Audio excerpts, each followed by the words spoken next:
Hello नमस्कार मो YouTube channel कुटेड story आपन समस्त स्वागत आमे ओडिशा हिस्ट्री आज 7 नंबर क्लास आरंभ करिवा आमे ऑलरेडी सब रीजनल किंगडम जो थिला गुप्त डायनेस्टी पर जो सब हेतिला छोट छोट डायनेस्टी ता विषय हम पढतु आमे ऑलरेडी गोटे क्लास तार साथ देछु आमे नेक्स्ट क्लास देखिबा तो आमे शैलत बाबू चाहे बोते साथ सॉरी आमे सर्वपुरिया साथ देछु तो आज आमे देखिबा माठार गंग और शैलत बाबू डायनेस्टी विषय देखिबा तो हाँ,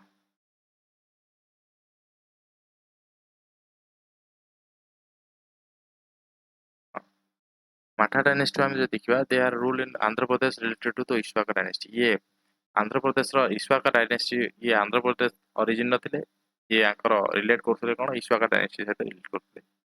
आफ्टर द गुप्ता अटैक ये गुप्ता अटैक पर साउथ जेतले गुप्त समुद्रगुप्त जेतले अटैक करथले साउथ इंडिया को देयर पावर रोज आंकर पावर आई जेतला and they rule in the Kalinga region ये आस्ते आस्ते शासन करियो आसी दे यूज बर्मन ये माने बर्मन टाइटल यूज करथले इन देयर नेम ताଙ୍କ ना पछ गोटे बर्मन टाइटल यूज करथले बर्मन ର अर्थ कोन ना ये क्षत्रिय क्लान रो बिलोंग करथले सेति बर्मन टाइटल यूज करथले तापर हम देखिबा फर्स्ट रूलर जो थिले विशाखा बर्मन देखिबा विशाखा बर्मन का टाइम पीरियड था 350 ରୁ 360 ही यूनाइटेड द माठारा डायनेस्टी ये कोन करथले ना माठारा जो थिले माठारा डायनेस्टी को यूनाइट करिया साहाଯ୍य करथले प्रथम शासक जो थिले ये बहुत बड़ रीजन शासन कर नथले He ruled in Paralakhemut regions, a small dynasty ruler, as a small dynasty ruler. Yes, छोट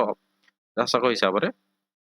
पारालाखेमुडी region रे शासन करते 350 AD His capital was Siripuram. आकर capital कोन थला Siripuram थला आकर capital modern रे जोटा होची कोन ना बुढ़ा पड़िया Siripuram ऑफ पारालाखेमुडी region जोटा रोची आकर modern रे से जगह रे ताकर capital थला He followed the Brahminical religions and gave land grant to Brahmins. ये Brahminical religions को follow करते थे माने हिंदू धर्म को follow करते थे ये ब्राह्मणों को बहुत बड़े land grant देइछथि दान देइछथि land जमी दान देइछथि including the village मध्ये गोटे देइछथि जोटा कि ना होची तपोयक बोले गोटे गां देइ दिछथि पांच जन ब्राह्मण को देइछथि ये कोन पई देइछथि ताको बापांकर आत्मार शांति पई ये land grant देइछथि in his inscription ताको inscription ने he was he was not mentioned as a कलिंगापति ये कलिंगपति बोली कलिंगाधिपति बोली मेंशन करना कलिंगपति लिखा है तो कलिंगाधिपति हबो एटा कलिंगाधिपति बोली कोनोसी मेंशन नाही कारण ये कलिंग संपूर्ण कलिंग रे शासन कर नथले सेति आंकर कलिंगाधिपति मेंशन नाही तो देखिबा तापरे Vishakha Barman before Vishakha Barman no evidences of Mathara rule was Mathura ruler was founded, so we constructed him as a first ruler of the dynasty. ତାଙ୍କ ପୂର୍ବରୁ କୋଉ କୋଉ ଶାସକ ରହିଥିଲେ ତାଙ୍କ ବିଷୟରେ ଆମକୁ ଜଣା ନାହିଁ ତାଙ୍କ ବିଷୟରେ କୌଣସି ଏଭିଡେନ୍ସେସ୍ ମିଳୁନି ମାଠା ଡାଇନେଷ୍ଟି ବିଷୟରେ ତ ସେଥିପାଇଁ ଆମେ କନସିଡର କରୁଛୁ ଯେ ଇଏ ଯୋଉ ବିଶାଖା ବର୍ମନ ଯୋଉ ଥିଲେ 350 ରୁ 360 10 ବର୍ଷ ଶାସନ କରିଥିଲେ ଇଏ ପ୍ରଥମ ଶାସକ ହେଇଥିବେ ନେକ୍ସଟ ଦେଖିବା ବିଶାଖା ବର୍ମନ ପରେ ଆସୁଛନ୍ତି ତାଙ୍କ ପୁତ୍ର ବିଶାଖା ବର୍ମନ ପରେ ଉମା ବର୍ମନ ଆସୁଛନ୍ତି 360 ରୁ 395 ये शासन कर ये सक्सेस कर विशाखा बर्मन को दिस कैपिटल वाज सिंगापुर या कैपिटल कौन था सिंगापुर था but he change his capital to Vardhaman ये टाइम रे ये वर्धमान को कैपिटल चेंज करते जोग्राफिकल एक्सटेंट देखा ये Mahanadi to Kotur south India जाए ये एक्सटेंट था ये एजुकेशन 36टा अग्रहार तैयारी करते अग्रहार एक्चुअली कौन ना अग्रहार हूँ ब्राह्मण को जो मैंने डोनेशन दि जाए कहुए अग्रहार बोली कहुए तो ये अग्रहार जो डोनेशन करते ये ब्राह्मण मैंने एजुकेशन दौते ब्राह्मण एजुकेशन ये अग्रहार देते ब्राह्मण मैंने जगह एजुकेशन दौते ये also gave land grant to Brahmin ये ब्राह्मण को लैंड ग्रांट भी देते in his reign the Mathara dynasty expand to Kalinga समय कलिंग को एक्सपांड कला and he was considered as the real founder of the Mathara dynasty तेणुकर या कलिंग रीजन में माठार डायनेस्टी फाउंडर हिसाब से मान्यता प्राप्त आम मानू ये प्रथम कलिंग शासन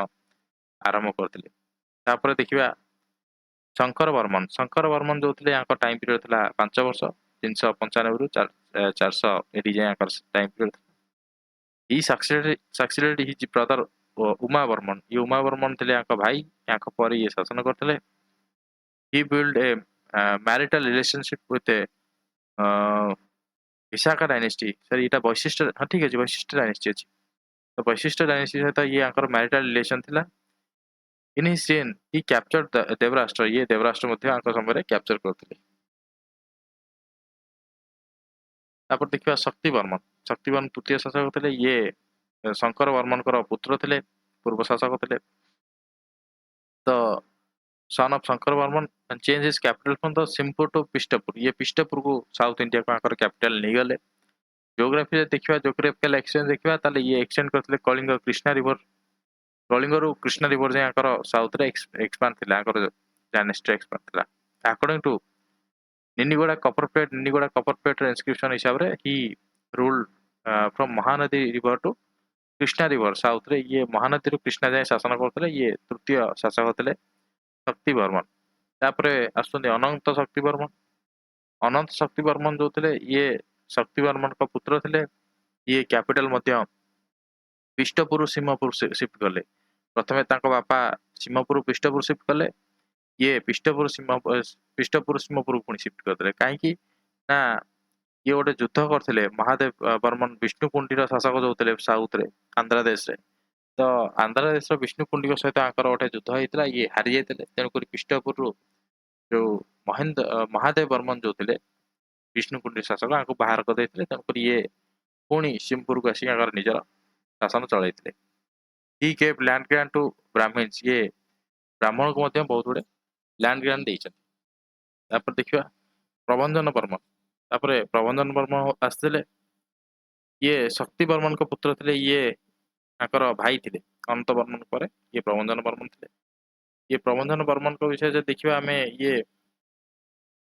अनंत शक्ति वर्मन भाई थे ही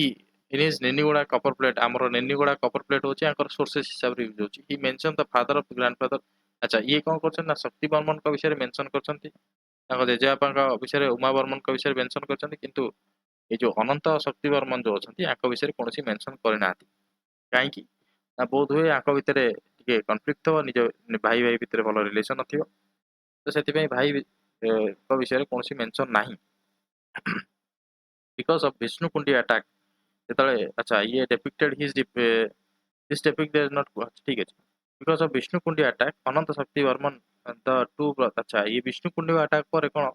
ना अनंत शक्ति वर्मन आ दी जन जो थे प्रभंजन वर्मन दी भाई दिते या भितर भल रिलेसन स्थापन है कहीं जेहेतु बाहर अटाक होती भाई हारी तेणुक भाई सहित भल रिलेसन एस्टाब्लीशमेंट होता ये टाइटल हिमसेल्फ कलिंगाधिपति ये निजको टाइटल देते कलिंगाधिपति सहित विवेचित करते समय रे ये मिलिटरी कैंपेन करते साउथ को किंतु ये सफल हो पारे तो ये हारी आम देखा चंड चंड वर्मन को देखा चंड वर्मन जो थे ये प्रभंजन वर्मन को पर आसते ये लैंड ग्रांट देते ये प्रभंजन वर्मन ये चंड वर्मन जो थे ये आमर जो अनंत शक्ति वर्मन थे आंकर पुत्र थे तो ये 460 480 टाइम पीरियड रे आसते ये बहुत गुड़े लैंड ग्रांट देते ब्राह्मण मान को या कौन कहते ना अग्रहार बोली कहला जो ब्राह्मण को ग्राम दान करा अग्रहार बोली कहउतला देखिए नंद प्रभंजन वर्मन पर शासक आसते he was the last ruler of the Matha dynasty शेष शासक थे he also gave land grant to Brahmin ये ब्राह्मण मान को गोटे लैंड ग्रांट देते आंकर कपर प्लेट जो था ये सिंहपुर पब्लिश न होगी ये कोड पब्लिश होता वर्धमान पब्लिश होता तेणुक आम अनुमान कर वर्धमान जो थे कैपिटल थिला the dynasty collapse due to the eastern Ganga सकाशु ये डायनेस्टी कोलैप्स हो जाता नेक्स्ट देखिए गंगा डायनेस्टी जो हायरार्की रे होची तो ये पर कहा पर किए आसते होची eastern Ganga dynasty it was founded by Indravarman प्रथम ये इंद्रवर्मन प्रथम द्वारा प्रथम स्थापन कराइला कोरापुट रीजन ये प्रथम आसते they came after Nala dynasty को नल डायनेस्टी पर ये कोरापुट रीजन में शासन आरंभ करते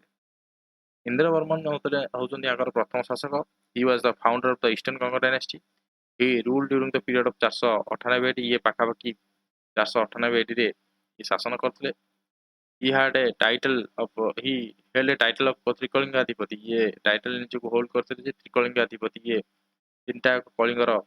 शासक ଥିଲେ ବୋଲି ये टाइटल होल्ड करछन। He defeated Vishnukundi of south with the help of Prithvimula, ये पृथ्वीमूलଙ୍କ ସାହାଯ୍ୟରେ विष्णुकुंडी जो ଥିଲେ साउथ इंडिया रे ये ताको मध्ये हरैछन्ति। बट लैटर विष्णुकुंडी रूलर इंद्रवत जो ଥିଲେ ये पिष्टपुर रीजन जाय जायथिले, इंद्रवत जो ଥିଲେ ये पुणी याको बाहर कर दैछन्ति साउथ इंडिया। तापरे सामंत वर्मन ताको पर शासक आछन्ति ये सामंत वर्मन, ये इंद्रवर्मन को भलिया ये मध्ये त्रिकलिंगाधिपति टाइटल होल्ड करछन्ति। तो याको विषय किछि खास नाही। तापर जो शासक आछन्ति हस्तिवर्मन, ये भल शासक थिले, वाज एफिशिएंट रूलर थिले of Kalinga eastern Ganga dynasty, ये भल शासक थिले। इन हिज इन अच्छा विग्रह पृथ्वी, अच्छा ये कौन हेता ना आंक टाइम पीरियड विग्रह वंशर शासक पृथ्वी विग्रह थिले। साउथ इंडिया रे राम कश्यप डायनेस्टी बोली दीटा डायनेस्टी थिला। तो ये दी जन डायनेस्टी मिसिकी ये हस्तिवर्मन को अटैक करथिले। ये हस्तिवर्मन जो थिले ये सिंगल हैंडेडली एमान को हरई थिले। तो सेथिपई ये आमे यदि कहिबा ईस्टर्न गंगर गोटे जने महान शासक हिसाब रे थिले। तो ये हस्तिवर्मन थिले भल शासक। ही लैटर हेल्ड ए टाइटल सकल त्रिकलिंगाधिपति, ये परवर्त समय गोटे टाइटल होल्ड करछन सकल त्रिकलिंगाधिपति बोली टाइटल ये होल्ड करछन। नेक्स्ट देखिबा इंद्रवर्मन द्वितीय। इंद्रवर्मन को द्वितीय देखिबा इन his rain eastern Ganga dynasty was attack on the Shashank from the, अच्छा याको समय रे ईस्टर्न गंगा डायनेस्टी जो थिला ये शशांक अटैक रे आस्थिला। याकर 1995 रु 626 याको टाइम पीरियड थिला। 595 रु 626, 1995 कहली तो टिके बावळा हेगला। ही रियूनाइटेड, अच्छा रियूनाइटेड तक बाळा अछि, रियूनाइटेड इटारे हाई टाइपिंग गैप they how reunited Kalinga again Shailaj Babu and remove from the Kalinga. अच्छा ये कौन करथिले ना शैलज बाबू को बाहर करथिले कलिंग को, ये रियूनाइट करथिले गंगा को एवं शैलज बाबू जो डायनेस्टी थिला को शासक थिले ताको बाहर करथिले। During his reign Hiuen Tsang came to Odisha, आको समय रे ह्वेनसांग हमरो चाइना रो परिव्राजक ये ओडिशा को आस्थिले। अकॉर्डिंग टू सुयुकी, सुयुकी ह्वेनसांग लिखिथिले जो बहिना ता ना होचे सुयुकी। इन ये ईस्टर्न हमरो जो गंगा विषय रे मध्य मेंशन करचंती। ईस्टर्न कंगोद मंडल बोली यांकर मेंशन अछि। ये जो यांकर शासन थिला ये ईस्टर्न कंगोद मंडल, ईस्ट कंगोद मंडल जाय थिला, south Andhra Desh and north west Kosala region जाय यांकर गंगा डायनेस्टी शासन थिला बोली मेंशन करचन। इस कैपिटल वाज कलिंग नगर, यार कैपिटल थिला कोन ना कलिंग नगर। ये सुयुकी रे बनना आइछि। Kalinga Nagar was independent state due to the conflict between the, अच्छा ये कौन हला ना इंडिपेंडेंट स्टेट की बाहरला कारण ये कौन हला ना जेतले नॉर्थ रे जो थिले शशांक थिले आउ साउथ रे जो थिले विष्णुकुंड थिले। साउथ वेस्ट आडी जे देखिबा तले पुलकेशिन को शासन थिला। तो याक समय रे जेतले एमाने जेतले लढाई कले, जेतले पुलकेशिन आ हर्षवर्धन लढाई होची, हर्षवर्धन और शशांक रो लढाई होची, ये से समय रे कोन होउछ ना इंडिपेंडेंट होउछ। तो ये कलिंगर शशांक आ पुलकेशिन, अच्छा एटा शशांक न एटा हबो हर्षवर्धन, हर्षवर्धन और पुलकेशिन को भीतर जेतले विवाद आसिला, इंद्रवर्मन कोन हले ना कलिंग को इंडिपेंडेंट भाबे इंडिपेंडेंट फ्रॉम द शशांक। अच्छा एटा पुलकेशिन हबो, एटा हर्षवर्धन, हर्षवर्धन पुलकेशिन, हर्षवर्धन और शशांक दी जन कॉन्फ्लिक्ट आछंती। तो हर्षवर्धन और शशांक जेहेतु निज निज भितर झगड़ा आसिले, जेतले ये कोन कले ना शशांक ठारो, शशांक अंडर रे थिला ये कलिंग, तो ये याको इंडिपेंडेंट करै दिथिले। तापर देखिबा देवेंद्र वर्मन द्वितीय। आंको परवर्ती शासक थे देवेंद्र वर्मन प्रथम द्वितीय। ही वाज ए सबाइट, ये शैव धर्म को मानुवा व्यक्ति थिले, राजा थिले ये। तापरे ये कन्वर्ट टू शैविज्म बाय पतंग शिव बोली जने शैव धर्म शैव भिक्षु थिला ये पूजक थिला ब्राह्मण, ये आ द्वारा ये परिवर्तन हेइथिले। So he gave a land grant to him, तेणु करी ये कोन करथिले ना आकु बहुत गुडे लैंड ग्रांट मध्य देथिले, जमी गुडे देथिले। He worship a Gokarneshwar Shiva temple in Mahendragiri, Mahendragiri रे गोकर्णेश्वर शिव मंदिर रे ये पूजा अर्चना करथिले। ये से ये Devendra Varma. He gave land grant to celebrated एटा न सेलिबेसी माने ये ब्रह्मचार्य भाई भौणी दी जण थे एटा बावळा अछि सेलिब्रेटेड अच्छा सेलिबेसी सेलिब्रेट दी जण भाई भौणी को ये ब्रह्मचारी भाई भौणी को दी जण को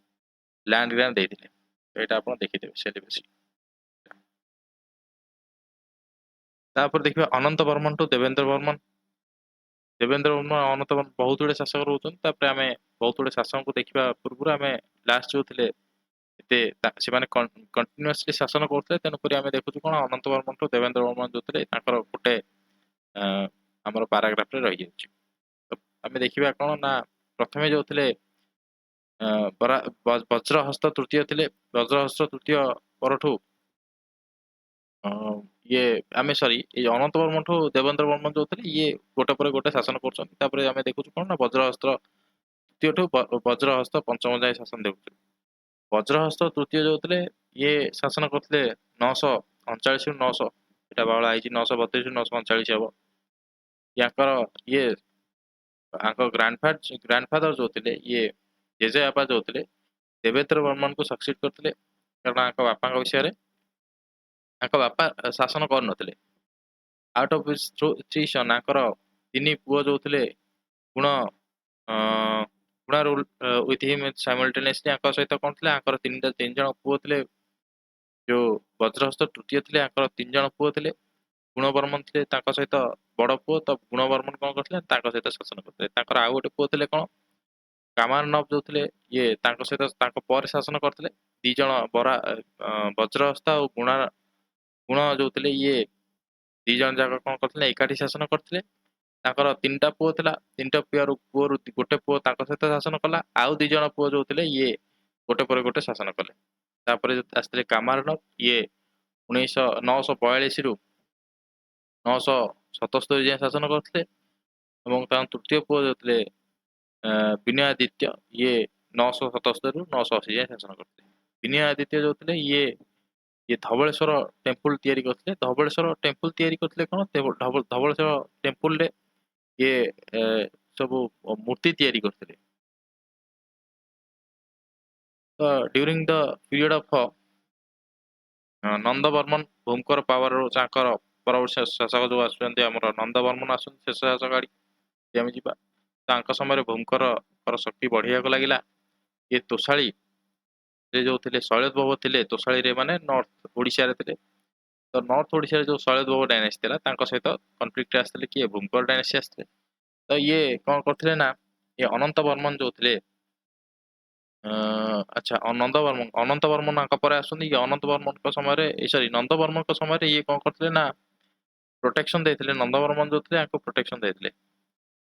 तो ये कौन होता ना ये जो eastern Ganga for the protection ये कौन Shailesh Babu came to eastern Ganga for the protection ये गंग वंश जेहेतु प्रोटेक्शन देला शैलेश बाबू डायनेस्टी को तेणुकर ये भूमकर वंश जो थे भूमकर डायनेस्टी ये कौन करते ना आमर जो अनंत ये जो नंद वर्मन का एगेंस्ट हो जाते तो ये जाकि ये जो मामला है जो दी जन भितर कन्फ्लिक्ट रहा गंग आ भूमकर विषय भितर ये जाकि सल्व है कौटी ना अनंत वर्मन को पीरियड सल्व है ये नंद वर्मन समय आरंभ है और नंद वर्मन पर आसुँच किए अनंत वर्मन ये अच्छे peace after the Parvati Bhumkar ये कौन करते ना ये अच्छा पीस आफ्टर नुह यहाँ हम कौन ना स्पेसिफाई करते भूमकर सहित जो कन्फ्लिक्ट था ये सॉल्व करते ही was the great follower of the Shaivism ये शैव धर्म को मानते ही वर्शिप अच्छा ये जे याक पर जो पूर्व शासक जमती मानुते भूखंडेश्वर शिव मंदिर को ये मानुते महेंद्रगिरी ये वर्शिप पूजा करते he recreated glory of the Ganga dynasty ये रिक्रिएट करते कारण ये भल डिप्लोमेट थे after the Ganga ruler they rule one by one ये आक पर जो सब गंगा शासन आसुँच गोटी पर गोटे शासन कर फाइनाली ये कौन हो आपको सक्सीड कर भूमकर डायनेस्टी सक्सीड कर ये गंगा वंशर क्रमावली वज्रहस्त ये प्रथम गंगा वंश गोटे पर गोटे शासन कर देखु कौन हाँ वज्रहस्त तृतीय पर वज्रहस्त पंचम जाए तो ये सब शासन देखा Shailesh Babu dynasty Shailesh Babu dynasty rose on the end of 6th century AD ये 6th सेंचुरी एडी बेलू ये राइज है जियोग्राफिकल एक्सचेंज देखा ये महानदी महानदी बड़ा अच्छी एटा महानदी गोटाए हम तो ये नॉर्थ रे महानदी टू साउथ रे महेंद्रगिरी जाए एक्सटेंड था फिर एडमिनिस्ट्रेटिव सेंटर वाज कंगोद भाषक ये कंगोद भाषक जो था एडमिनिस्ट्रेटिव सेंटर था सोर्सेस आम आंक विषय कौट जाना पाऊँ ना एकाम्र पुराण कपिल संहिता सुवर्ण नदी महोदय सुवर्ण नदी महोदय आउ सुयुकी हूँ आमर आमर चाइनार परिव्राजक जो थे हुएनसांग सी जो लिखिते आम आंक विषय जाना पाऊँ आंकर गोटे माइथोलॉजिकल स्टोरी अच्छी ये ओरिजिन स्टोरी ये ओरिजिन स्टोरी कौन लिखाई ना once Kalinga chaotic situation arised arised ठीक अच्छे गोटे समय कौन है ना chaotic situation होगा कलिंग तो ये कौन हो ना आठविक रूलर जो थे आठविक जनजातिर शासक जो थे ब्रह्मा ये ब्रह्मा को वर्शिप कले ये ब्रह्मा को पूजा कले ब्रह्मा कौन कले गोटे लोक को या पठेले ये chaotic situation को हैंडल करिए तो ना था कौन ना शैलद्वह तो से ये डायनेस्टी आरंभ है एक्चुअल ओरिजिन ऑफ शैलद्वह जो देखिबा ताले initial they were under the Ganga dynasty ये गंगा डायनेस्टी अंडर थे and rule in the MP region ये मध्य प्रदेश रीजन में शासन करते here Pulinda Sen was mention in the Shailodbhava ये पुलिंद सेन शैलद्वह भाव में मेंशन है he might be the ruler of the Atavika region ये आडविक रीजन शासक ही थाई पारे कारण ये जनजाति जनक शासन चलाई थाई पारे पुलिंद सेन को केते लोग कौन कर केतेक ऐतिहासिक मैंने कहते ये जो पुलिंद थे ये पुलिंद कुलिंद सहित सामान थे कारण जो अशोक एडिक्ट रोचे जो कुलिंद मेंशन अच्छी कुलिंद शबर तो या सहित समांतर बोली मेंशन कर कुलिंद विषय में बृहत संहिता देखु बृहत संहिता हूँ बराहमीर बराहमीर चंद्रगुप्त विक्रमादित्य कोर्ट रे जड़े नवरत्न भितर जड़े रत्न थे तो या बृहत संहिता आम देखु कौन ना पुलिंद सेन विषय देखु Pulinda Sen become the famous the last period of the Kongoda Mandal ये परवर्त समय कौन होता ना फेमस होते कंगोद मंडल देखा धर्मराज रणबीर परवर्त शासक जो देखा जो आम देखुचे प्रॉपर विषय मेंशन अच्छी तो धर्मराज रणबीर विषय देखा प्रथम शासक हिसाब से तो ये सुमंडल कपर प्लेट विषय मेंशन अच्छी ये गुप्तार्ध सुमंडल कपर प्लेट मेंशन अच्छी कौन गुप्तार्ध 500 250 मान 250 320 मिसई देला आमको मिलूँ 570 माने आंक टाइम पीरियड हूँ 570 कारण गुप्त संबंध आरंभ होता है 320 AD was not a independent ruler but was under the Prithvi Vigraha of the Vigraha dynasty ये इंडिपेंडेंट शासन शासन कर ये विग्रह डायनेस्टी अंडर थे जमती प्रीवियस टाइम देखु गंगा डायनेस्टी अंडर थे परवर्त समय देखु ये विग्रह डायनेस्टी अंडर थे दे वर्शिप सन ये सूर्य को पूजा करते देखु कौन माधवराज देखु माधवराज प्रथम आंक परवर्ती शासन शासक आसते ये माधवराज विषय देखु 280 गुप्तार्ध ये मेंशन कर कपर प्लेट ये लोक विग्रह फ्यूडेटरी थे लोक विग्रह अंडर ये शासन करते गोटे रिजन आपको दिखाई ये शासन करते लोक विग्रह थे विग्रह वंशर शासक तो विग्रह मुदुगल विषय आम प्रीवियस क्लास देखिलु मुदुगल विषय मुदुगल और विग्रह विषय कन्फ्लिक्ट ये फायदार रही देखा चरमपराज देखा प्रथम चरमपराज को प्रथम टाइम पीरियड था 600 ରୁ 615 ये बिकम द इंडिपेंडेंट इन शैलद्वह ये कारण शैलद्वह डायनेस्टी ये इंडिपेंडेंट होते कहीं मुदुगल और विग्रह डायनेस्टी जेहेतु कन्फ्लिक्ट आते मुदुगल डायनेस्टी राजा थे शंभुयस का जो पृथ्वी विग्रह जो थे ये दिज कन्फ्लिक्ट आसते परवर्त समय आम देखु कौन लोक विग्रह सहित कन्फ्लिक्ट आसते तो जेहेतु ये कन्फ्लिक्ट आसते Mudgal dynasty under these conflict आसा सकाश कौन है ना तृतीय जो थे विग्रह वंश अंडर थे ये लास्ट को इंडिपेंडेंट हो द कैपिटल वाज विजय कंगोद भाषक यहाँ कैपिटल था विजय कंगोद भाषक ये गुड एडमिनिस्ट्रेटर अच्छा एडमिनिस्ट्रेटिव यूनिट बढ़िया था ये जमती आमर आम अशोक एडमिनिस्ट्रेटिव यूनिट जमी देखु ये आंकर से टाइप था अशोक पर आम देखु गुप्त वंशर एडमिनिस्ट्रेटिव यूनिटा एमती था तो प्रथम थे कौन श्री सामंत तापर महा सामंत महाभारत राजपूत राजपुत्र तापर दंडनायक कुमारमात्य उपारिक आयुक्त तो ये सब आंकर राज श्री सामंत जो थे निश्चित भाव में गोटे बड़ फ्यूडेटरी थी ଆମର ରାଜପୁତ୍ର ଯୋଉ ଥିଲେ ଇଏ ନିଶ୍ଚିତ ଭାବେ ରାଜାଙ୍କ ପୁତ୍ର ଯୋଉ ରିଜିୟନରେ ଶାସନ କରୁଥିବେ ଛୋଟ ଛୋଟ ରାଜାଙ୍କୁ ଦିଆଯାଇଥିବ। ଉପାରିକି ହଉଛି ଗଭର୍ଣ୍ଣର, ରିଜନାଲ ଗଭର୍ଣ୍ଣର ଯେମିତି ଥିଲା ସେଇ ଟାଇପର ଆଙ୍କର ଗୋଟେ ଆଡମିନିଷ୍ଟ୍ରେଟିଭ ସେକ୍ଟର ଥିଲା। ହି ୱାଜ ଫଲୋଅର ଅଫ ଦ ଶୈବିଜିମ୍, ଇଏ ଶୈବ ଧର୍ମକୁ ମାନୁଥିଲେ। During his latter period, Kangoda Mandal might came under the Shashank. ଆଙ୍କ ପରବର୍ତ୍ତୀ ସମୟରେ ଅନୁମାନ କରାଯାଉଛି ଇଏ କଙ୍ଗୋଦ ମଣ୍ଡଳ ଯୋଉ ଥିଲା ଇଏ ଶଶାଙ୍କ ଅଣ୍ଡରକୁ ଆସିଯାଇଥିଲା। ତାପରେ ଦେଖିବା ମାଧବରାଜ ପ୍ରଥମଙ୍କର ଶାସନ ହଉଛି 615 ରୁ 665 ପାଖାପାଖି। ଇଏ 50 ବର୍ଷ ଶାସନ କରିଛନ୍ତି। ଇଏ 50 ବର୍ଷ ଶାସନରେ କିଛି ବର୍ଷ ଇଏ ଫ୍ୟୁଡେଟରୀ ହିସାବରେ ଶଶାଙ୍କର ସ୍ପେଣ୍ଡ କରିଛନ୍ତି ଆଉ କିଛି ବର୍ଷ ଇଣ୍ଡିପେଣ୍ଡେଣ୍ଟ ହେଇକି ଶାସନ କରିଛନ୍ତି। ହି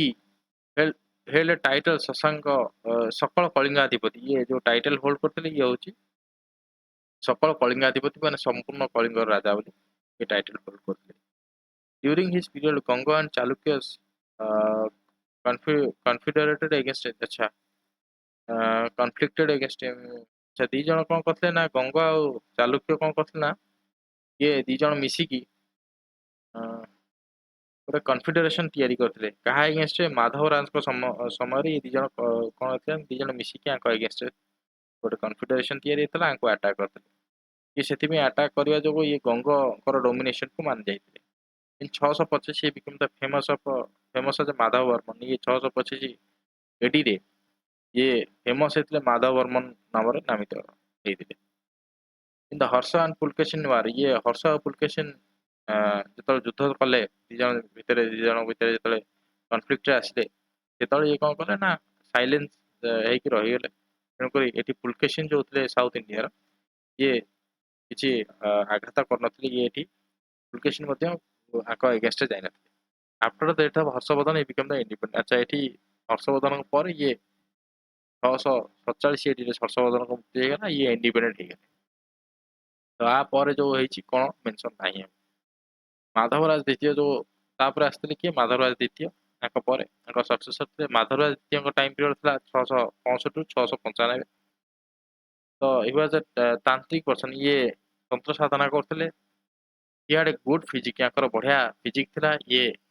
ଗୋଟେ ଲୋକକୁ କାନ୍ଧରେ ପକେଇ ମଧ୍ୟ ବୋହିକି ନେଇ ପଳେଇ ଯାଉଥିଲେ। ହି ଗ୍ରାଣ୍ଟେଡ ଲ୍ୟାଣ୍ଡ ଟୁ 12 ବ୍ରାହ୍ମଣ ଇନ କଟକ ଭୁକ୍ତି। କଟକ ଭୁକ୍ତି ଯୋଉ ଥିଲା, କଟକ ଯୋଉ ରିଜନ ଥିଲା ଏଟା ଗୋଟେ ଭୁକ୍ତି ଥିଲା। ଭୁକ୍ତି ମାନେ ଗୋଟେ